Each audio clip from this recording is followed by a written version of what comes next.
We're live. Welcome to Fall Forward Radio. Perfecto. Did we get it? Oh, wait. Yeah, I think we No. No, we actually are live, so let's be professional. Hello, did. So what's going on, buddy? Hey, man, how are you? Doing good. It's kind of strange. We have to use Zoom to get a hold of each other now and finally do this made thing. it. Yeah, that's right. We're just having a conversation. Let's just talk. What's going on? What's news with you? So, hey, man, I had an idea the other day. I'm Yeah. sitting there watching the news with my wife. We're kind of over it, right? There's just so much on there that you don't want to see any longer. Everyone's down.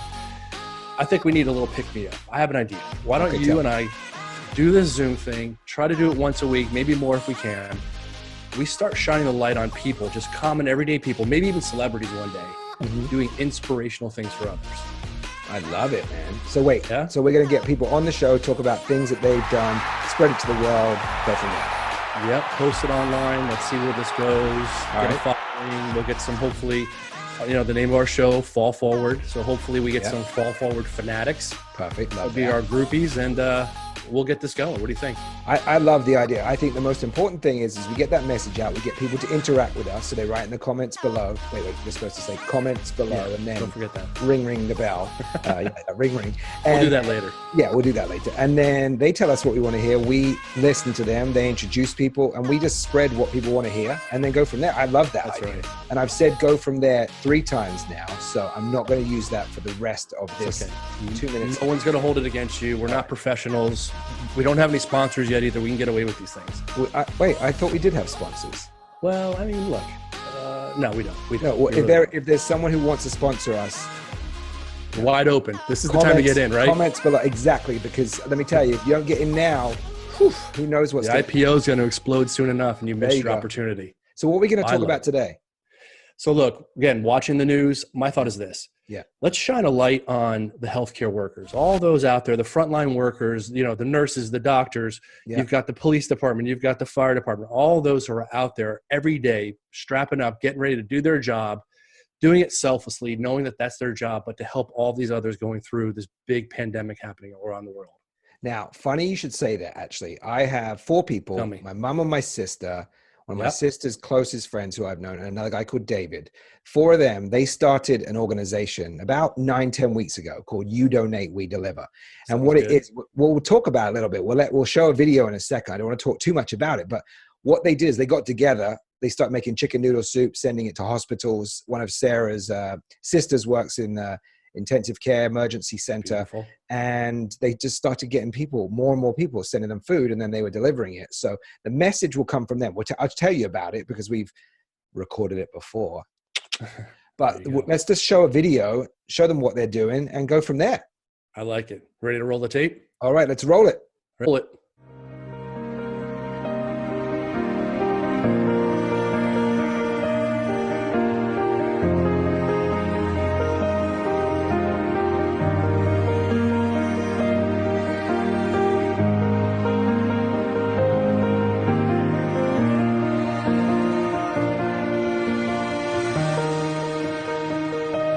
Finishing off the last little bits, 100 meals for the NHS heroes.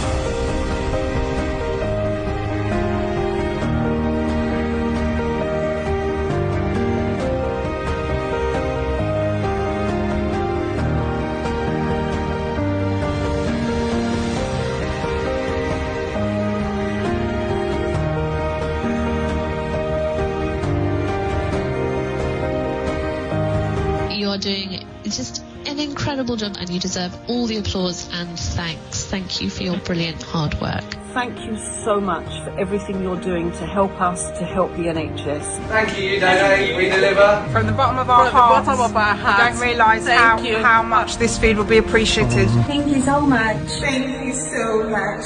You're welcome, thank you. We get to see the joy and emotion and gratefulness that we're seeing when we drop off every single day. And it's fantastic, it's very rewarding. You donate, we deliver! Yay! Well, what do you think about that video, Jay? I mean, that's pretty powerful. I could see you welling up over there. I've had a good cry about that a few times. So what do you think? Yeah, it was a powerful video. You know, it's exciting to have the team here on with us to talk a little bit more about what they're doing and their why. And we're happy to have them here on the show. So let's introduce the team themselves. Here they are. How you guys doing? Welcome. Hi. Thank you so much. Thank you. Yeah, all the way from across the pond. How's the weather over there? Beautiful. It's actually not bad for the UK. The sun was shining today, believe it or not. That's great. Awesome. That's great. Well, like Jay said, we're really, really grateful for you guys coming on the show. Our first episode, so you are our first superstars to reach out to the world on Full Forward Radio.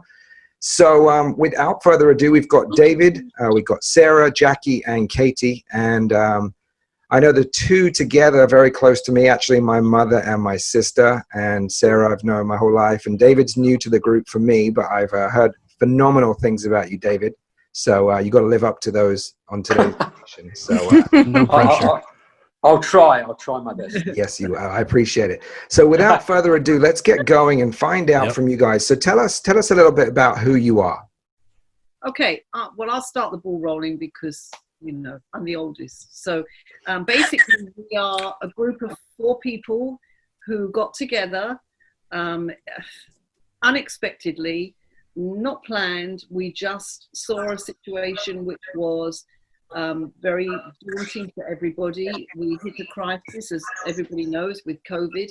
Yeah. And we are passionate about helping people, all 4 of us. We have that same bond between us. And we created a group that we named You Donate, We Deliver. We knew that we would be able to deliver whatever we could find for the NHS, because we knew that we needed to help them, but we needed people to donate. Otherwise, we wouldn't have had a fund to keep it running. So we decided to call it You Donate, We Deliver. And that was that was David's suggestion. So I have to give that to him. And we started the week before lockdown in March. So it was about 22nd. About 22nd.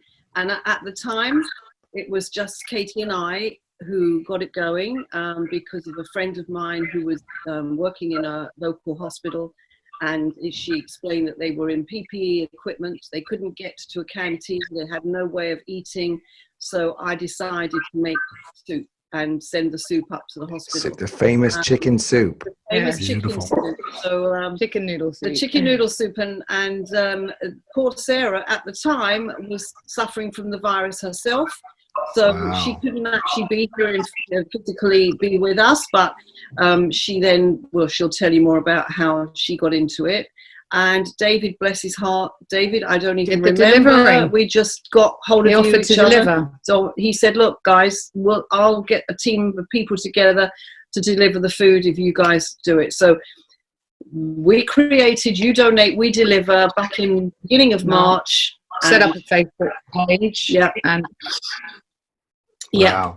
So the power of social media, let's say. Yes. I mean, I cannot begin to tell you what Facebook has done to us and social media, but yeah, that's who we are, basically. First of all, congratulations to you guys. I mean, for you to come up with an idea, I'm not surprised with the 4 of you from knowing you now and seeing what you've been doing. It's just incredible. And I'm sure that you didn't expect it to go as, let's say, viral as it has gone. So, so tell me a little bit about how did it, it started with, as you said, Jackie and Katie, and then Sarah, tell us a little bit about what you, how you helped with that side. So my sister is a medic in one of the major hospitals in London, and she works in the emergency department.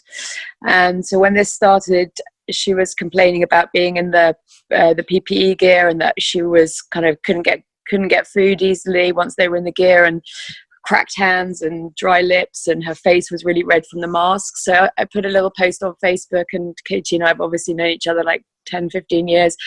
And Katie phoned me and went, "Oh, it's so strange. My mum's friend, the same kind of thing. And we can do better than just a bit of hand cream and some lip balms to send to your sister. This is what we're thinking. What do you think?" And I was like, 100%, let's do it. And then poor old David got dragged in. I'm sure he'll never forgive us. Guys, it looks like, all forces together, you guys band forces and, went out there to help everybody. It's just interesting to me. How are you funding this operation? Okay, Sarah. So I set up a GoFundMe page, which is, I suppose, like a free Just Giving thing where you can ask people to donate based on a particular kind of fund. So I set one of those up, and really we just it was relatively slow. It trickled in fairly slowly to begin with, and Katie and I were working it out this afternoon. Now, first week we did. Do we say 400, Katie? 400, yeah, 400. 400 meals. The second week, it went up to 2,700. Wow. The word spread really quickly through. And the funds grew. We even had to help us fundraise and take that off our hands and find large investors so that we could increase the hospitals we could serve. And that was really great because we were, by this point, so busy. Having someone else to take that off our hands and do that in the background was just amazing as well. But I think also that kind of going back to the social media stuff, I mean, obviously we got together through social media, but the power of seeing what people have been doing through social media encouraged us to donate. Obviously, the NHS was on the news an awful lot, so people saying, you know, that they were really, the NHS were really struggling. So I think it really touched the hearts of the community that we were responding to the crisis in that way, trying to support the people that were saving our lives. So I think it was relatively easy to galvanize the support and relatively easy to galvanize people's heartstrings. But I don't think any of us, even with the power of social media, could have ever expected it to go this big, this quickly, and with this kind of stamina either. It's really been, it's lasted. Wow. Well, I mean, I you know, yeah, I don't know at this point chatting to you whether you want to know what our total.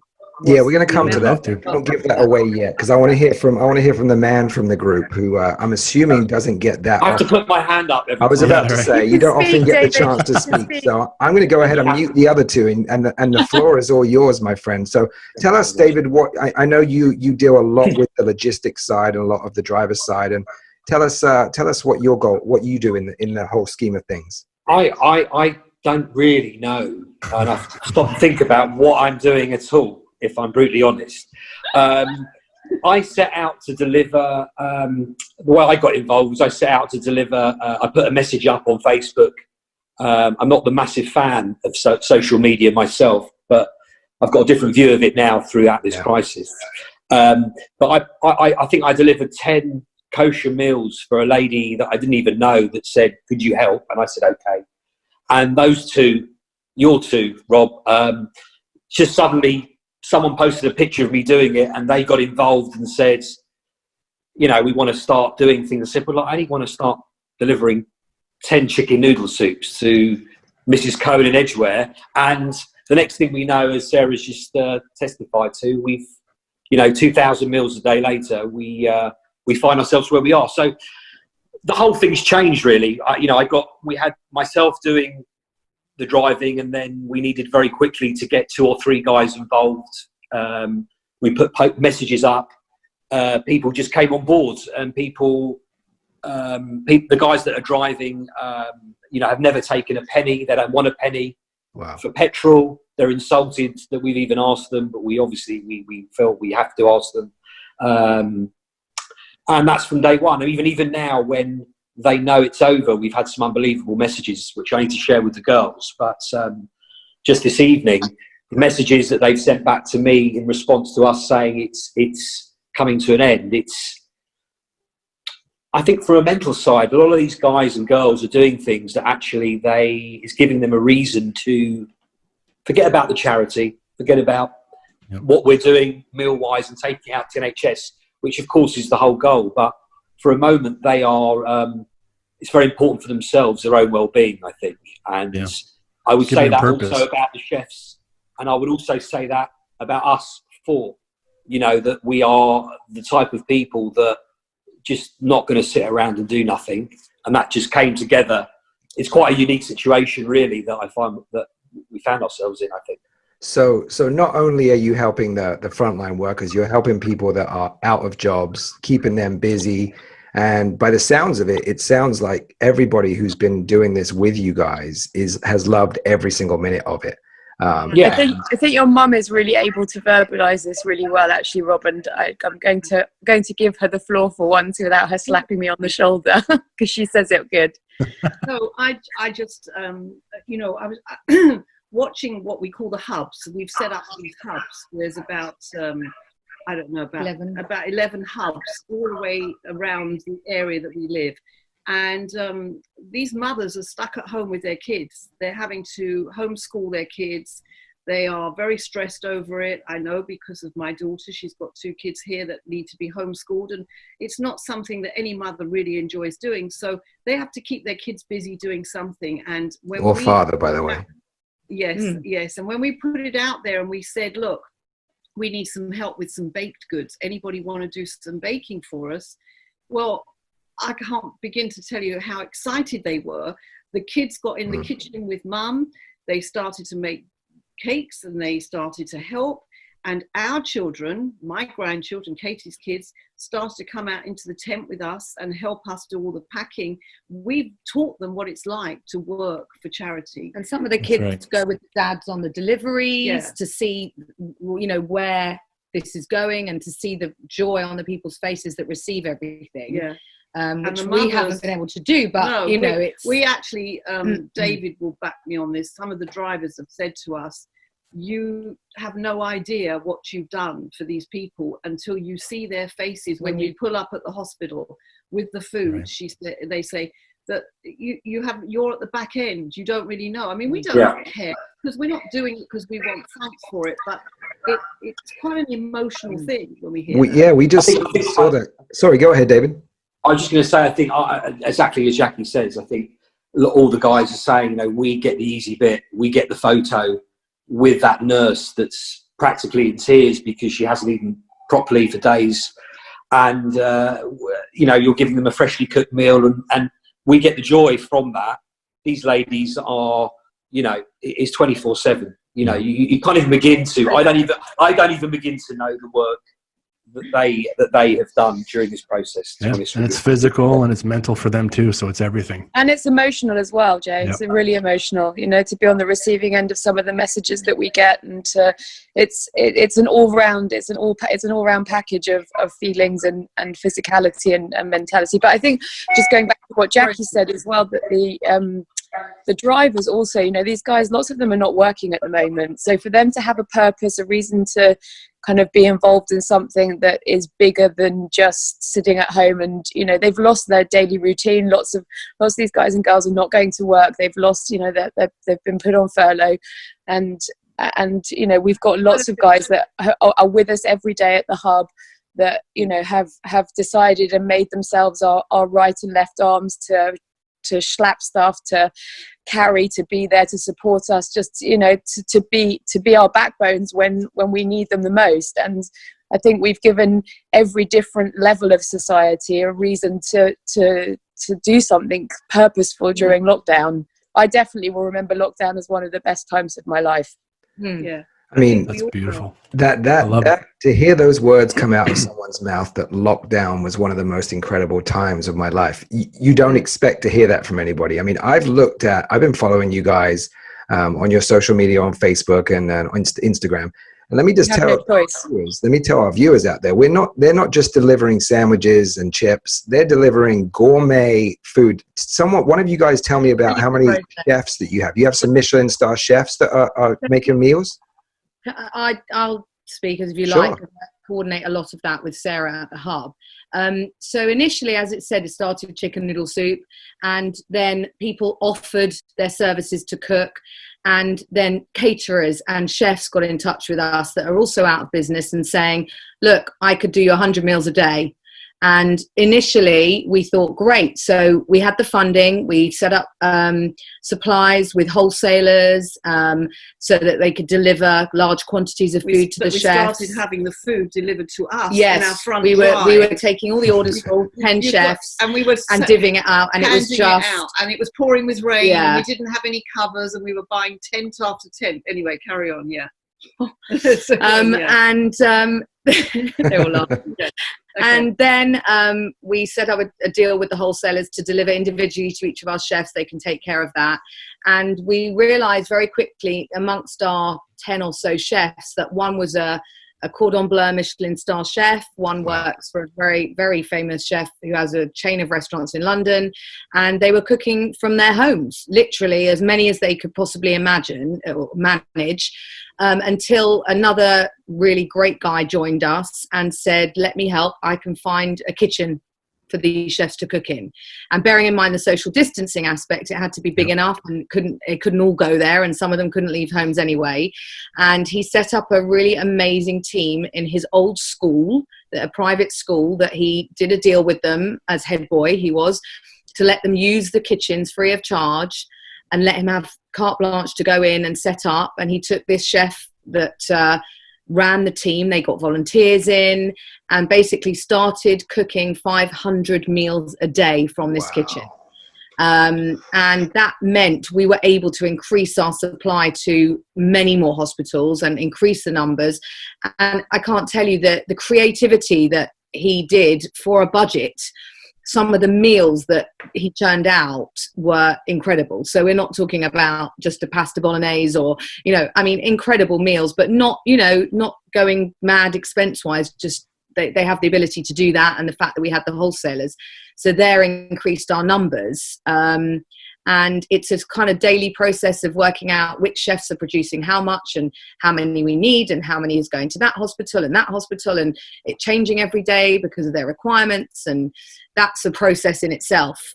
So before we get on to the really exciting part, as much as this is phenomenal, is we want to hear about your success and the results. Did you, just to give everybody out there an idea, did you sit down and plan everything you just said, or was this every minute of every day something new would happen and let's just figure it out and run with it? Called flying by the seat of your pants. Flying by the seat of your pants. Okay. So it literally was as something came in. Every day we thought we had the process down pat, including, I think, speak for David as well, with the rota and the drivers and where they're going and what time. We'd get another offer of a donation, or another hospital requesting meals, or another. We had literally 3 days ago, an enormous donation from an enormous, I don't know if I'm allowed to say the supplier, from Mars, of M&Ms. Enormous. Wow. Like hundreds and hundreds of boxes of beautifully packaged. And it's like, okay, what do we do with that now? Or we get suddenly 50 pallets of bread. Yeah. What can we do with that? We don't want to waste it. Can you make some energy drinks? 6,000 nutritious drinks donated from a supplier in the UK. And let me just, sorry to interrupt you, but this all literally came from a few posts on Facebook, and people like M&M's. You got people like M&M's sending you thousands of pounds worth. Like, if you didn't think out there that there's power in social media, look at what these people have done. Absolutely. Unbelievable. We've got 2,500 members on our group, and we've only been running for 2 months. So, every celebrity's dream is to have that many followers. So, see, I think us included. Celebrity, we've got. We were approached by some UK celebrities, and who are cooking for us. They're cooking for us now. Celebrities that are in a soap opera over here called EastEnders. They are actually cooking 100 meals for us as well. So, but the beautiful thing about their involvement is that they don't want the credit for it. It's totally selfless. It is completely like, I'm going to make you 100 meals. I'm doing this because I want to get involved. I don't want to sit at home and do nothing. I need to make a difference. What are we going to do about these guys? We haven't done anything for these guys. Why are you sending it here? Are you sending it there? It's not about like, hey, my name's Sarah. I'm on TV and I'm making 100 meals for the NHS. It is just pure selfless. And they have used their status to endorse us and help us fundraise. Yeah. So when they have been asked to do interviews, it's not, hi, I'm so-and-so. It's, this is what initiative I'm working with. Yeah. That's their own. That's. I think the greatest feeling in the world is giving. I think you guys nailed it. Okay. Absolutely. I mean, everyone's heard that saying of pay it forward. And this is, this is taken to a next level. All right. So exciting times. I want to hear from you guys. Tell me, I'm going to ask each one of you a question. So you may or may not have been prepared for it. Let's start with David. How many trips do you think your drivers have taken in this whole process from different hubs to different hospitals? Just, I know you weren't prepared for it. I can see by your eyes, but well, funny enough, he's got it right in front of him. I have no idea. No, funny enough, I actually was thinking the other day of working it out, but then I think the phone went, and it was Katie saying, "Can I get someone picking up from Mill Hill, go to Boreham Wood?" So you kind of lose distraction with it. Yeah, I thought about doing a sort of a driver of the week competition type of thing, but that never materialised either. I've got no idea. Honestly, we're going to circle back with you on that one. You go ahead and find out. I know we do 29 official a day on the rota. As of, it will change from Monday. We're doing it today as we speak for the next 7 days. But as of this week and also the last 4 or 5 weeks, it's approximately 29 official drives a day, plus whatever the girls give on top of that we need to fill. So maybe, it's 35, 40, I would say 35 a day. 7 days a week. 7 days a week, yeah. Wow. All right, so that's the first question. Sarah, going to come over to you now. How many meals in total have you guys done out? I'm ready for this one. I knew you would be. That worked out. Ooh, piece of paper. So we worked out that we have done just under 79,000 meals in 3 months. 79,000. Hang on. I'm going to put a caveat on that because on top of that, in the afternoons, we deliver to the paramedics. So additional to that, on top of the 79,000, we've done 12,250 sandwiches. Wow. So we're nearly 100,000. Yeah. In how many weeks? Well, 9 weeks. 10 weeks. 9. Yeah. Just under 3 months. So you're looking at about 10,000 a week.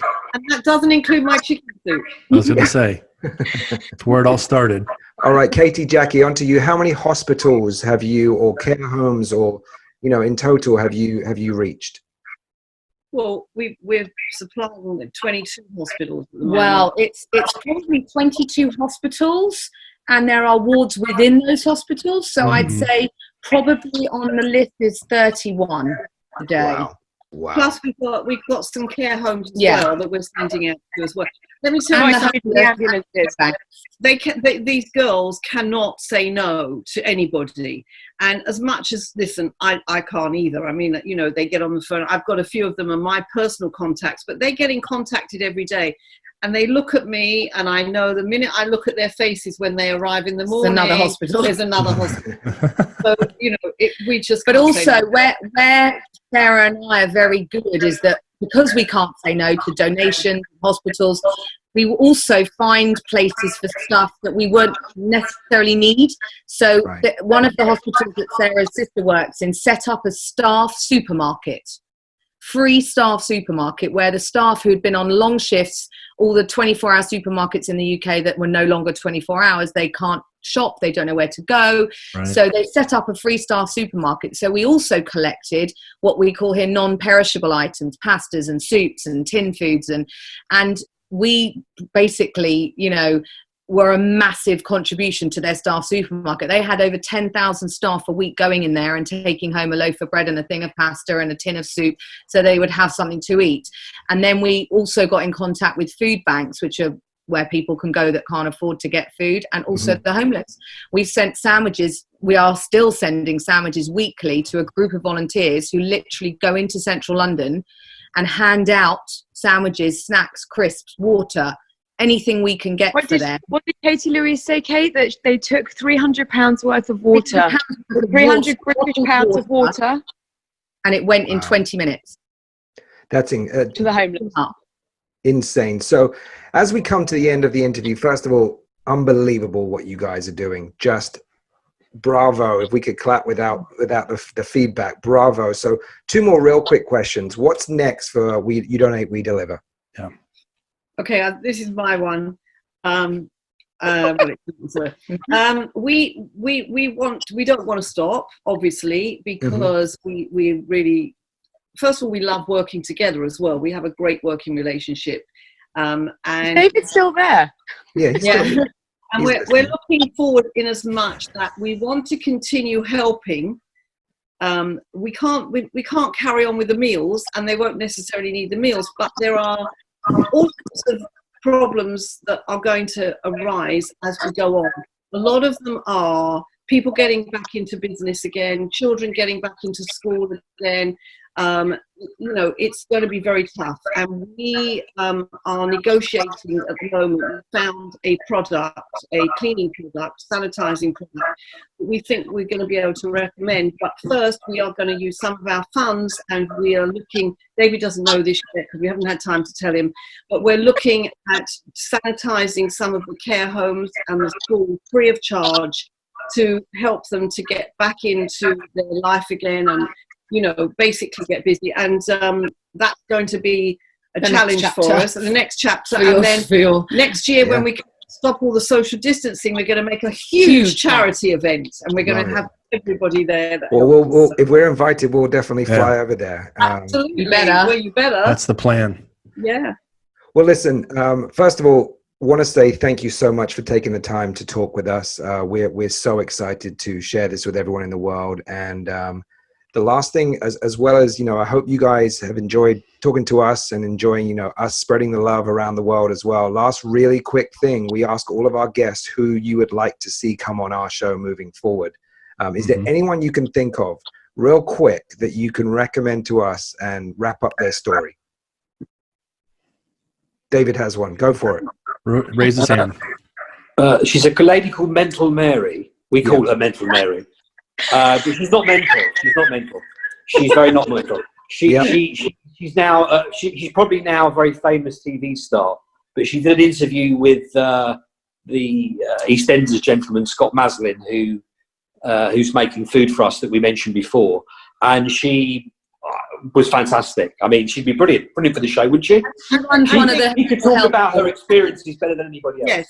Okay. I think in this section here about mental health, there is a particular man that I would like to nominate that I think should speak to you guys, who has helped my grandson, Child's mental health.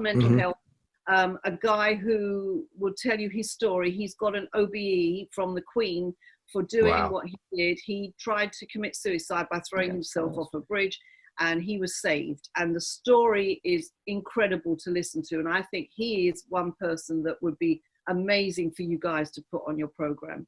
Listen, I know that as well as also Sarah, you had an idea, didn't you, as well? Someone that so one of the things I'm quite keen to look at going forward is about how to support the doctors and nurses with their PTSD issues that were resulting from the COVID crisis. So somebody that Katie knows very well, but also that I know from my day job, he is in the process of setting up a children's mental health charity to help children that have been predominantly at the moment struggling with lockdown and the issues surrounding that. But he is a songwriter.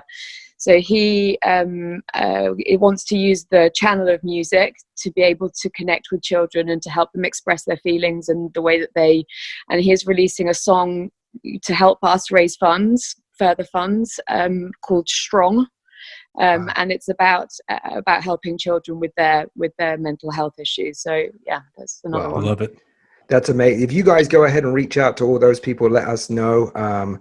We're going to make sure we put the link to your GoFundMe page, to the website. We're going to put you on our YouTube channel, Instagram, everything out there so we can help you as much as possible, continuing with this process as well as moving forward, whatever comes next. We're going to check back in with you guys, hopefully real soon, find out, get that answer from David, find out if he knows his exact numbers because he hasn't done his homework like the girls.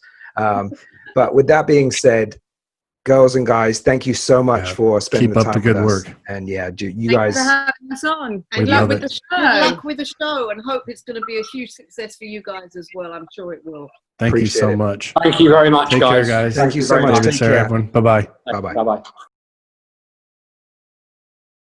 Rob, what a powerful interview. Your family, amazing women. I tell you what, they've got some good friends around them too.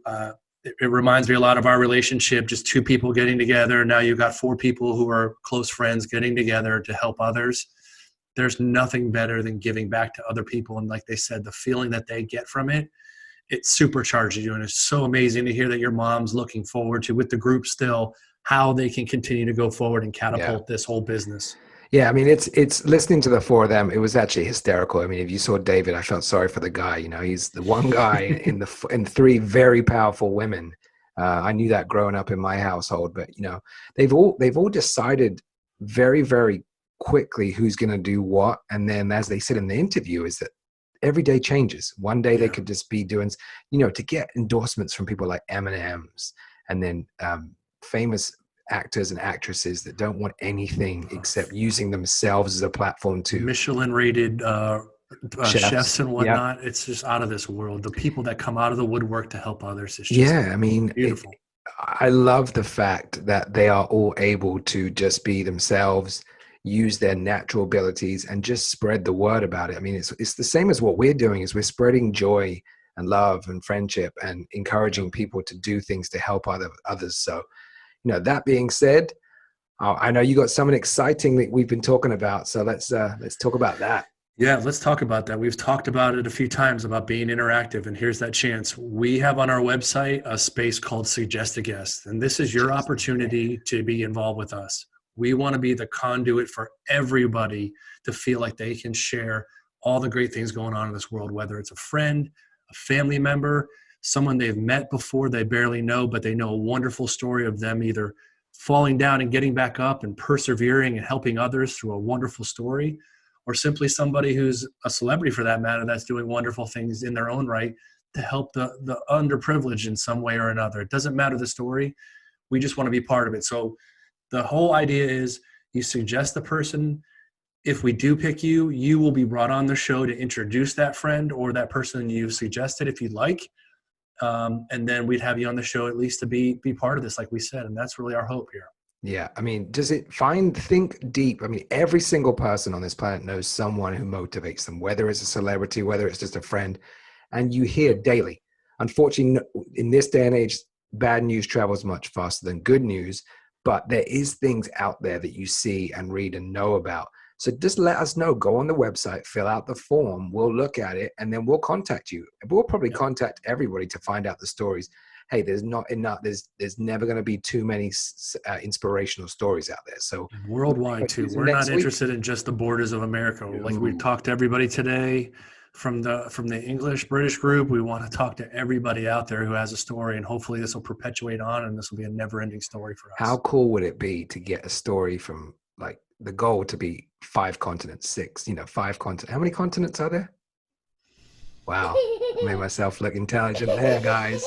So, from different areas of the world, different stories. It'd just be great. We've got so much stuff out there that we can share with people. So just reach out to us. Let us know about it. It's going to be great. Let's do this. And we don't want to take things just from the newspapers or what's already been out there. We want to hear from people who are just sitting there next to a friend.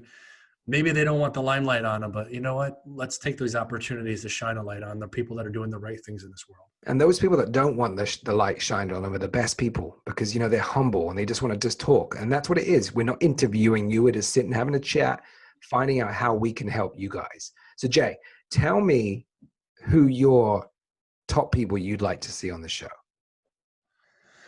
Well, today I've got a list, obviously, on the website, and I'm going to keep growing it. There's 2 people that I have interest in. One of them is a gentleman named Sammy Hagar. He sang for one of my favorite bands, all-time favorite bands, Van Halen.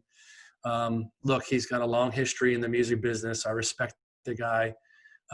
He does something called Acoustic for the Cure. It's basically, he gets a bunch of some of the best musicians I've ever seen. Steve Vai was part of it. They get together and they play music, and they have it put on a free show that they play for.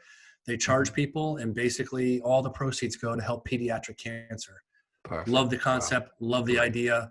I think he's a great guy, and I'd love to just talk to him about that more than anything, and find out how we can be part of that too, to continue to help spread the good word about it. Who's my other 2? guy? Here's my other guy, Tony Robbins. He's out there. He's a motivator. Rob, you and I listen to him all the time. Yeah. But what more importantly to me is there's a multitude of charities that he's involved with. I'd love to know more about what he's doing today, where he's at today in the world as far as charitable events. And again, how we can be part of it. We'd love to help push that forward and get anyone that's involved in the 4 Forward Radio group. We want to get them involved as well. Yeah, he's got a pretty big following as well. So what about you, big guy? All right. Well, I've got two of 10. I've got my 10 on there. I did my homework more than he did. So I've got my 10 on there, which will probably change every week. But my number one, and don't steal this from me because I spent all day practicing this. My number one is Matthew McConaughey. All right. Amazing actor, amazing artist in himself, but just for a lot of people you don't know, is you go onto YouTube and you type in his name, he does some pretty powerful motivational speeches. Yes. And yeah, he's got some charities that he works with that are just really, really up there with helping people continue on in their lives. So Matthew McConaughey, if you're listening or you're seeing, give me a call and tell me how I did with my all right. Well, then, if anybody out there knows him too, please help us find him. Oh, that would just be fantastic. My second one is 5 guys who my daughter introduced me to years ago. 5 Guy Burgers? No. Okay. No. Dude Perfect. Oh, here we go. Oh, yeah. Your child, my child. I think everybody's kids love those guys. Just incredible, fun, inspirational guys. I just finished watching their documentary about their backstage on tour. Did you finish watching it yet? I did. It's incredible. And where they've come from and where they are today, it's out of this world. Yeah, it's a crazy basketball shot it started with. And now, they won the award in 2019 for Make-A-Wish Foundation and bringing kids. And, that show, I if it comes to Florida, which I think it will be, I'm definitely going to take my daughter there because it's just ear-to-ear smiles all the time from these guys that's having fun. So definitely would love to get those guys. I'd be crazy to have them there. So again, anyway, both of them from Texas, I think. Yeah, Dallas, Texas is Dude Perfect, right. And I think it's Houston. I don't know. I don't want to insult Matthew McConaughey, but anyone in Texas, let us know. Yeah. Cool. So look, a lot said today, a lot shared so far. I think this has been a great first episode to share, again, what people are doing for others over in across the pond there. Yeah. Reflecting on it all, this was a great opportunity for us, and we look forward to it. We've got a couple more episodes planned. Episode 2, we're going to actually interview my wife. She is a breast cancer survivor, a warrior in her own right. I don't want to take too much away from her story, but she is just a remarkable person, not just because I'm married to her, but she's doing some great things for other people who are either in the midst of all their challenges or, getting over it, and she's giving them a lot of great insights as far as how to get through it as well. So we're going to talk. That's going to be pretty powerful, guys. Again, I don't know the story fully, so I've got to mentally and emotionally prepare myself for that. But I've seen her 5,000 followers she has on Instagram, so she's pretty inspirational. So it's going to be exciting. But guys, do not stop inspiring other people. Keep telling us about everything you're doing. Let us share it with you. And we're just, I don't know about you, Jay, but I am so excited that we have got episode 1 out to the world. Let's just push for subscribers and people viewing so we can share with everybody, I'm not going to throw a number out there because I'm going to go way too high and you're going to tell me to slow down, but I think it's going to be big. I don't know. We gotta fill up the FFR Fanatics group, man. We gotta get a lot of people out there. We need a president of the fan club. Let's go. There we go. Bring it in. All right, buddy. I appreciate it, guys. Sign off. All right, from me, Rob C, in the place to be. We'll see you guys later. Take care. Bye-bye. See ya. Bye-bye. Hey, Fall Forward Fanatics. Jayhawk here. And Rod C. Don't forget to hit that subscribe button as well as the notification bell. And also check out our website, fallforwardradio.com, and the Suggest a Guest section. And always remember to keep inspiring and keep falling forward. See you guys soon.